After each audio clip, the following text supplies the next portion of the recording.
রাজনীতিতে ফুটছে বাংলা।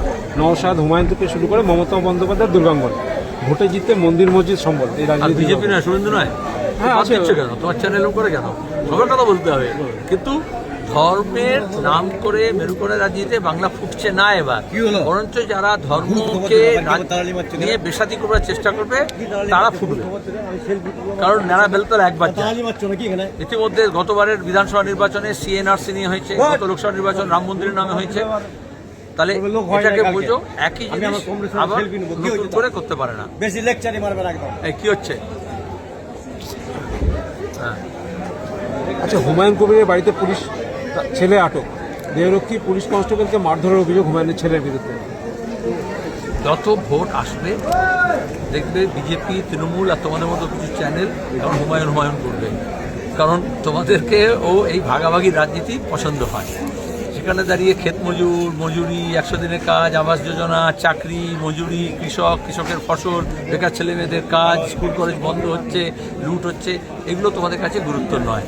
আর তৃণমূলও এরকম কতগুলো পদক্ষেপ নেবে যাতে গোটা ভোটের আগে এরকম দেখানো হয় যে মন্দির মসজিদে রাজনীতি হচ্ছে। কিন্তু আর এই যে আটক করেছে ছেলেকে, বা এটা তো নতুন নয়, যখন সিএ এনআরসি নিয়ে যখন আন্দোলন করছিল যারা তৃণমূলের সরকার, তাদের সবার বিরুদ্ধে মিথ্যা মামলা দিয়েছে। কোভিডের সময় আমরা যারা আন্দোলন করেছিলাম ফ্রি ভ্যাকসিনের জন্য, ন্যূনতম মজুরির জন্য, অন্তত কত মৃত্যু হয়েছে তার জানার জন্য, বিমানদা থেকে আমাদের সবাইকে নামে কেস দিয়েছে, এখনও সেই কেস চলছে। তোমরা জানো, তোমার গিয়ে ওয়াকফ নিয়ে যারা প্রতিবাদ করেছিল মমতা ব্যানার্জি, সবাইকে কেস দিয়েছেন। কেন দেন? কারণ তিনি মনে করেন তিনি একা রাজনীতি করবেন, অন্য কেউ কোনো কথা বলবে না। এমনকি এই হুমায়ুন তো বিজেপি করেছে, কংগ্রেস করেছে, তৃণমূলও করেছে। এখন যেই তৃণমূল বিরোধী কথা বলছে, তখন তাকে এটা বিজেপি তৃণমূলের রাজনীতি। যদি তুমি ওদের কথায় সায় দাও তাহলে রাজ্য বা কেন্দ্রীয় পুলিশ তোমাকে পাহারা দেবে, আর তুমি যদি ওদের বিরোধিতা করো তাহলে তোমাদেরকে মামলায় জড়াবে। 26-এর মধ্যে হুমায়ুন দিয়ে কোনো ফ্যাক্টর হবে? তোমরা জোর করে করার চেষ্টা করছো, মুর্শিদাবাদে অবশ্যই তার একটা প্রভাব আছে। আচ্ছা, অমিত শাহ সফরের মধ্যেই তৃণমূলের শীর্ষ নেতৃত্ব 29-এ দুর্গাঙ্গনের ভিত্তিপ্রস্তর, 30-এ বর্জরা সভা মুখ্যমন্ত্রী, 31-এ কমিশনে অভিষেক। দিচ্ছ কেন? তৃণমূল পোস্টার স্বাভাবিক, তোমাদের কাজে নয়, এগুলো রাজনৈতিক প্রশ্ন করো। আচ্ছা, এসআইআর শুনানি পর্ব চলছে, হ্যাঁ, তার মধ্যে হচ্ছে আবার তৃণমূল হচ্ছে ভার্চুয়াল বৈঠক করে বিএলএদের ডেকে করছে। এগুলো ঠিক কেন করছে? এগুলো মানে করছে কারণ এই ভোটার লিস্টকে দিয়েই বিজেপি তৃণমূল মনে করেছিল রাজনীতি শুরু করবে, বিভাজনের রাজনীতি। বিজেপির মুখে গোবর লেপে দেওয়া হয়েছে, কারণ রোহিঙ্গা, বাংলাদেশি, বিরোধী, বিদ্বেষী এসব কিছু খুঁজে পায়নি। বরঞ্চ মতুয়ারা, আদিবাসীরা, মহিলারা, যাদের মাইগ্রেন্ট লেবারের যাদের নাম ওঠেনি, তারা এখন বিপদগ্রস্ত। আমরা সহায়তা কেন্দ্র করছি, আগেও করেছি, এখনও করছি, ক্লেম কন্ট্রাক্ট।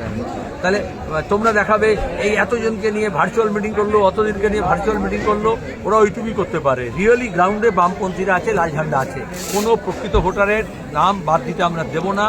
মৃত ভোটার যদি কেউ থাকে তার সবকটা কমপ্লেন আমরা স্ক্রুটিনি করেছি, করে আমরা জমা দিচ্ছি, এবং যাদের নাম ওঠেনি তাদেরকে আমরা সাহায্য করব, যারা ম্যাপিংয়ে আসেনি তাদেরকে আমরা সাহায্য করব, আইনি সহায়তা দেব, এবং ফর্ম ফিল আপ করানো হবে, ক্লেম করানো হবে।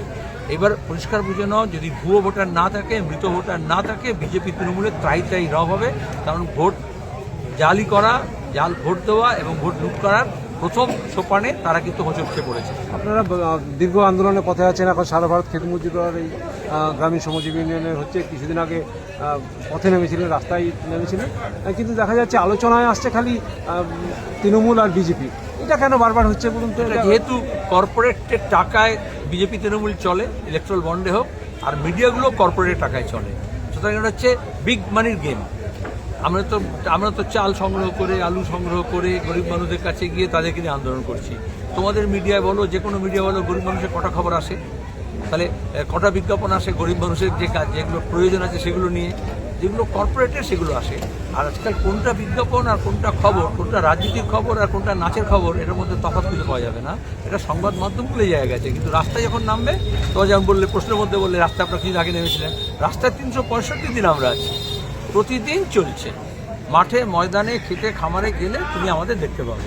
আর যদি টেলিভিশনের স্টুডিওতে যাও তাহলে বিজেপি আর তৃণমূলকে দেখতে পাবে।